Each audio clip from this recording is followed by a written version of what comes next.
Shabbat Shalom, Shabbat Shalom. I have the privilege of sharing Torah outside on such a beautiful day. It's so nice to have our air quality back. I know that was a tough few days being inside, and especially those who have health risks.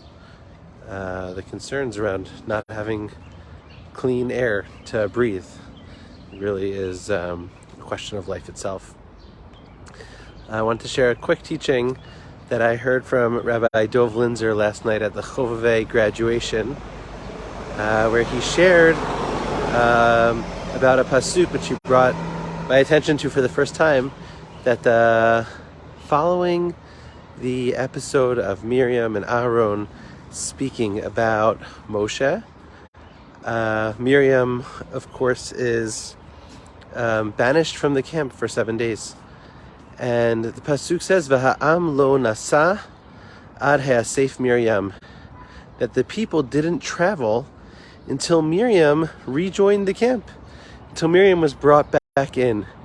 And Rabbi Linzer said last night, I think it's a beautiful teaching on this text, that the camp doesn't move until we make sure everybody's brought along. That even though they had a journey to do, they had a place to get to, they had to get to Eretz Yisrael, until they were able to bring Miriam back into the camp and make sure that she too was part of what was going on, that her as a marginalized figure in that moment was brought back into the fold. It was only at that point that they were able to travel forward.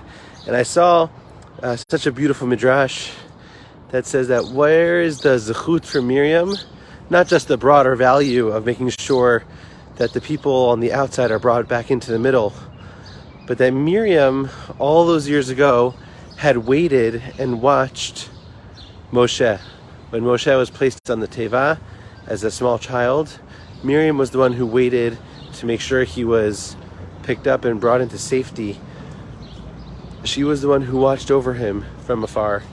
And that it's this zechut, this merit, that because she herself was a watcher, she herself was one who waited, who ensured the safety of the smallest people in the community, of those who needed the most support. So too this was repaid in this moment, where Moshe, as the head of the camp, waits until Miriam is brought back in before they continue on their journey. And I think it's such a powerful idea, both the Midrash and Rabbi Linzer's notion, that if our camp wants to move, if there's anything we want to do, the first thing we have to do is make sure everyone's brought into the circle. Make sure there's no one on the outside. And if there is, what are the steps we can take to make sure they're brought in? Wishing everyone a Shabbat Shalom, and I hope to see you over Shabbat.